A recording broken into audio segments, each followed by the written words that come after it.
Hello! I'm Melissa Lambert, and I'm going to be showing you a few demonstrations today of a few exciting things that we'll get to look at this year and you'll get to learn all about. As you can see, you're in my super science lab, okay, also known as my house, but here we are, and so we're going to just run through a few things and show off some cool stuff. Do note that I am by myself filming this, so there will be a few moments where you see me trying to do multiple things at once, so hang with me and we'll see some cool stuff. Welcome, Cova Science peeps! Woohoo! Okay, so as some of you are seeing right now, you will be very glad that I am not your art teacher. And if you're in my class, you will discover that many times over, that art is not my strong suit. And as you can see, well, I didn't do a very good job of spacing everything out. The welcome's a little to the left, and that C's all weird, and that C's all weird. I was having some problems writing my C's today, and the peeps is all tiny. So I'm just gonna erase it, but of course I can't erase stuff a regular way. That'd be boring. Plus this is ink. Can't erase ink, right? But I'm gonna erase it the science way, which of course has to do with fire. So I'm gonna attempt to erase it without actually lighting it on fire.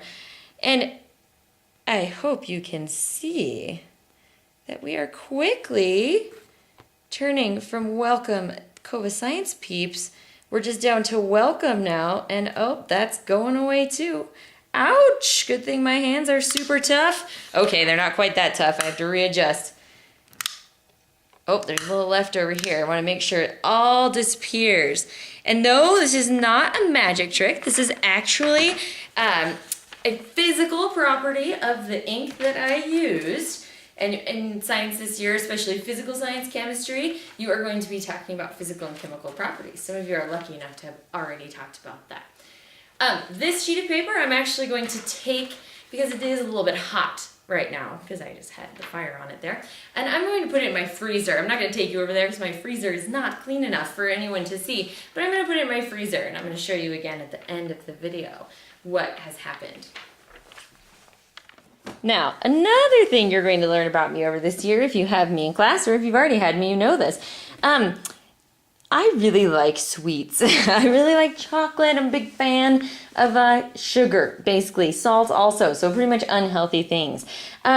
You'll hear me munching away on M&Ms every once in a while when I am feeling quite lucky. So these, of course, are just regular, plain old marshmallows. Got them for camping this summer. And I've put them in a special coffee container. That is another thing that I enjoy. Whoops, let's see if I can put the lid on the right way. I do enjoy drinking a little bit of coffee in the morning, and this is a special coffee container that is you have the ability to kind of vacuum seal it. And I have this little pump thingy here that you put up on the top, and you can kind of start pulling air. So I'm going to start pulling air out, and I want you just to watch those marshmallows. Are you seeing anything yet? Sorry, it's kind of noisy, I know. Oh, now I have to use my muscles. Oh! Are you noticing anything strange with those marshmallows? Just pulling a little air out of that container has caused them to get, yes, that's right, larger, and a lot larger. In fact, it's kind of hard to remember what they look like to begin with, but let's take a little walk down memory lane, shall we? Let that air out. And they shrink back down to normal. This is a great idea, something that we're going to talk about again in chemistry and physical science, a little bit in physics as well, where we talk about air pressure and how pressure and changes in pressure affect different substances. Luckily, marshmallows are mostly made up of air and sugar, of course, and so you can see the effect on them really well. So let's just pump them. I should say pump them up, but really what I'm doing is taking air out of the container, which is allowing them to expand. Oh, muscles! Come on, Miss Lambert. Oh, yikes, you guys should be here. I'm sure some of you could muscle them up even bigger. And we'll shrink them down one more time since that is so cool.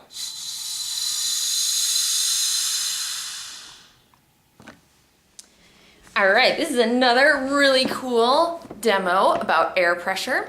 This is what's called a filter flask. It's called that. Most flasks have skinny necks up at the top and then can hold a bunch of liquid down on the bottom. This one's a filter flask because it has this special little neck on it over here that allows you to use this handy dandy little gun. And if you squeeze it, I don't know if you could hear that on the video, but it pulls air out through it. In this particular demonstration, I actually don't need the filter part of it, and this little handy dandy thing is just there to create a seal. Really what I should have, if I had all of the chemistry stuff that I could, is just a plain, what's called Erlenmeyer flask, which looks just like this, but doesn't have the little neck on it. So at any rate, I want to show you that you can do like we just did with the marshmallows, where you can pull the air out. You can also do something similar with this sort of situation. This is not as strong. It would take a lot longer to do that. But you can do it in other ways. You can remove air in a lot of different ways, or remove oxygen in particular in this case. Right here you'll see in front of you an egg, and in fact this is a hard-boiled egg that has the shell removed, which let me tell you, I did not video that part because it was not pretty. Not a skill that I have perfected yet. So you'll see if I set this egg up here, it doesn't fit, right? It's sitting up on top of that Erlenmeyer flask and it's just kind of hanging out there. So I want to see if I can use a little bit of science to help make it fit. And of course, I have my handy dandy little lighter again to show this. Now in this case, I am actually going to light that on fire, put the egg on top, and watch to see what happens.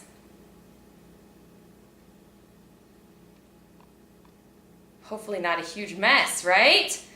Miss Lambert doesn't like to clean that much. Oh, it's a little bit of a mess. All right, that did not go perfectly, but it went pretty well. In fact, it is still going. So I'm just gonna start talking while it's still continuing to slide down there. What happened is a couple of different things. One, the fire burns up oxygen, which kind of changes the composition of the air that was trapped inside the Erlenmeyer flask by putting that egg on as a lid.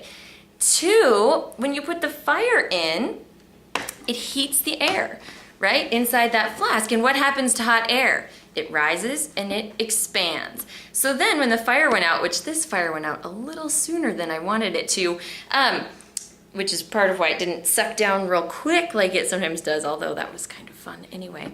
When that fire went out, the air immediately begins to cool and contract. When it does that, it allows the air pressure from outside to start shoving that egg down through there. And I don't think you can see right now. I'm gonna push this in so I can see if I can cool it off. So we can take a look. Oh, it smells great too, let me tell you. You can see that the egg actually fell apart. There's part of the yolk. There's a little bit of the burned paper, and there's the rest of the egg, and a lot of good smoke and stuff coming out. Pretty cool stuff. All right, we're back for another one. This demo is kind of venturing over into the earth science and maybe oceanography kind of stuff. So that's great for a lot of you because you're in different courses, everybody. Definitely still has chemistry and physics in it, so don't worry, chemistry, physical science, and physics people, it's all in here. So what I have here, little Rubbermaid Tupperware tub of warm water right from the tap. It is actually steaming, so apparently my hot water heater is doing really well today. A glass of ice and some food coloring. So nothing mind-blowing as far as what we've got going on here. So now let's see, give me a second while I get this set up. I've never done this one without the helpful hands of other teachers. So we'll see if I can get it all set up myself. I'm gonna put a little ice in on one side and attempt to kind of keep it over to one side. I'm gonna drop a few drops of blue food coloring on that side and a few drops of red over here. And then I'm gonna bring you closer so that you can watch what happens. And it's actually a great view from over here. So what do you see? What do you see happening here? You see the hot air, or the red. I chose red because red often means hot to us. The red is rising up over that blue cold water. I'm sorry, I should say hot water is rising up above, and the cold water is diving down below. Now what you'll start seeing over time, let me switch over to the other side and see if we can see it better from this direction.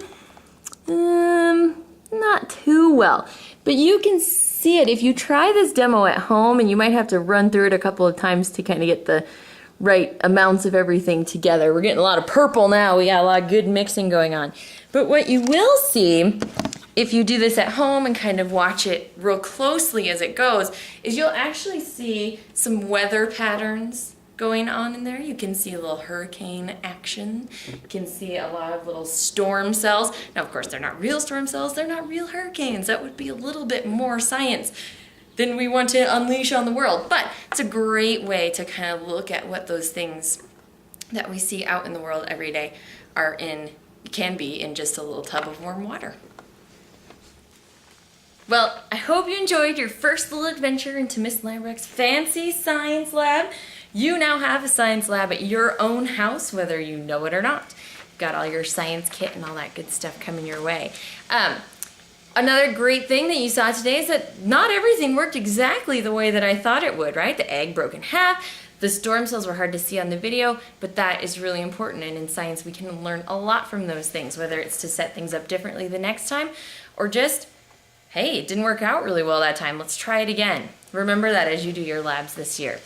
And I wanted to show you last thing I promised I would bring out again.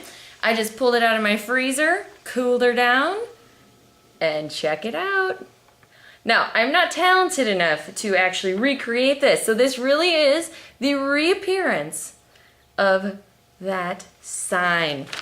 Pretty cool stuff. If you don't believe me, I can make it disappear again. It's a little harder this time because the paper's cold. There you go. Good luck this year.